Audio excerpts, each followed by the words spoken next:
Glamour की दुनिया से एक रिटायर्ड जज के आलीशान घर तक मिस पुणे रह चुकी 33 साल की मॉडल और एक्ट्रेस ट्विशा शर्मा की संदिग्ध मौत ने कई बड़े सवाल खड़े कर दिए हैं। मौत को 7 दिन बीत चुके हैं, लेकिन इंसाफ की आस में परिवार आज भी सड़कों पर है। आखिर क्या है इस मौत का वो सच जो रसूख की परतों के पीछे दबाया जा रहा है? ये रिपोर्ट आपको देखनी चाहिए।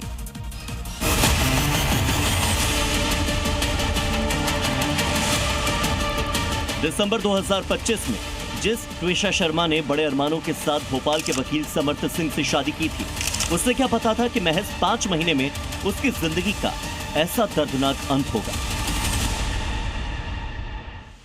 12 मई को भोपाल के एक पॉश इलाके में ट्विशा की लाश फंदे से लटकती मिली। ससुराल वाले इसे खुदकुशी का नाम देते रहे, लेकिन नोएडा और दिल्ली से भागे भागे आए ट्विशा के घर वालों का आरोप है कि उनकी बेटी को दहेज के लिए और मानसिक शारीरिक रूप से प्रताड़ित कर मार दिया गया। कुछ भी बोल रहा है, उसको कुछ भी बोला है, सबके सामने सीधा बन रहा है। एसआईटी सुप्रीम कोर्ट के अंडर फेयर इन्वेस्टिगेशन हो। आरोप सीधे एक रसूखदार परिवार पर।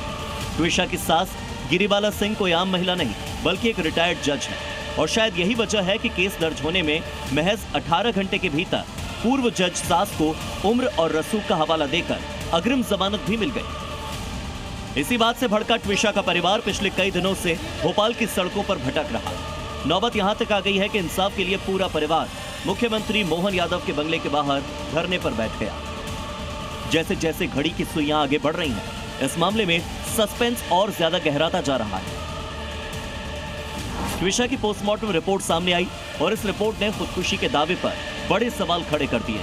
हालांकि रिपोर्ट में मौत की वजह फांसी बताई गई, लेकिन शरीर पर मल्टीपल इंजरीज यानी कि कई चोटों के निशान का भी जिक्र है। यही नहीं, मौत के ठीक पहले का एक व्हाट्सएप चैट भी सामने आया। ट्विशा ने अपनी सहेली को उस मैसेज में बताया था कि मैं बुरी तरह से फंस चुकी हूँ, तुम मत फंसना, ज्यादा बात नहीं कर सकती हूँ, सही समय आने पर बात करूंगी। ये चैट गवाही दे रही है कि जज के घर के भीतर ट्विशा किस कदर खौफ और प्रताड़ना के साए में जी रही थी। आज ट्विशा की मौत को 7 दिन पूरे हो चुके।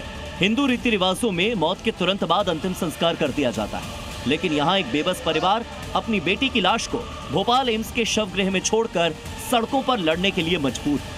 ये एक ऐसा मामला है कि जिसमें प्रशासन जो है एक उन लोगों के नीचे है जिसका नाम है जुरिडिक्शन। इधर आरोपों के घेरे में घिरे ट्विशा के पति समर्थ सिंह की अग्रिम जमानत याचिका पर कोर्ट में सुनवाई हुई। शहर का कोई भी वकील ट्विशा शर्मा के परिवार का केस लड़ने को ही तैयार नहीं। इसके बाद मामला और भी ज्यादा पेचीदा हो गया। सीएम निवास के बाहर बिलखते इस परिवार की चीखें क्या भोपाल से दिल्ली तक पहुंच पाएंगी? क्या ट्विशा को इंसाफ मिलेगा? क्या रसूख की ये जंग ये परिवार जीत पाएगा? ब्यूरो रिपोर्ट, जी मीडिया।